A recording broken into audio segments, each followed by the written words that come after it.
네, 한미 관세 협상 성공적인 협상 결과입니다. 민생 회복과 성장으로 이어가겠습니다. 한미 관세 협상의 성공적 타결은 민생 경제 회복과 성장에 대한 기대를 한층 높였습니다. 그저께 코스피 지수는 2021년 8월 이후 약 4년 만에 최고치를 기록했습니다. 주요 언론들은 불붙는 증시, 활기도는 증시, 코스피는 불장이라는 타이틀로 속보를 내보냈습니다. 어제 오전 한미 관세 협상의 타결 소식에 코스피 지수는 장중 연고점인 3,288을 찍었습니다. 지금의 흐름을 코스피 5천 시대의 동력으로 삼아 민생경제 회복과 성장으로 반드시 연결하겠습니다. 한미 관세 협상이라는 큰 고비를 잘 넘겼습니다만 앞으로 우리가 걸어가야 할 길이 평지만 있는 것은 아닙니다. 신발끈을 더 단단히 조여매겠습니다. 정부와 함께 협상의 결과와 후속 과제를 점검하겠습니다.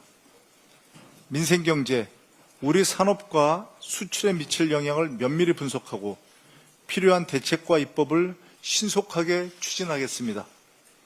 2주 내로 이재명 정부 출범 이후 첫 한미 정상회담이 개최된다고 합니다. 성공적인 한미 정상회담이 될 수 있도록 정부를 든든하게 뒷받침하겠습니다. 국론 분열과 정쟁과 정치 선동에는 단호히 대응하겠습니다.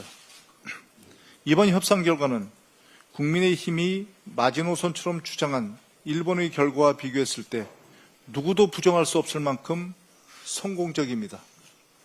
하지만 국민의힘은 과도한 양보, 사실상 손해라며 평가절하하기 바쁩니다. 꼭 그렇게 하고 싶습니까?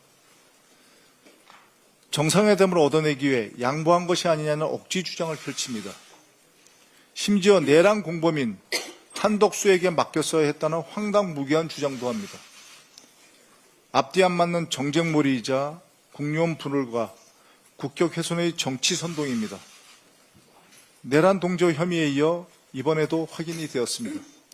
국민의힘은 자정과 혁신의 능력을 상실했습니다. 법과 역사, 주권자인 국민의 심판을 피할 수 없을 것입니다. 국민의힘은 스스로 심판의 시간을 앞당기는 어리석은 행동을 멈추기 바랍니다. 민주당은 민생개혁의 속도를 높이겠습니다. 대표적인 경제 형벌인 배임죄를 신속하게 정비하겠습니다. 위법적인 경제 사안을 형벌로 처벌하는 경제 형벌은 사실 과거 군사 독재 정권의 유산이기도 합니다.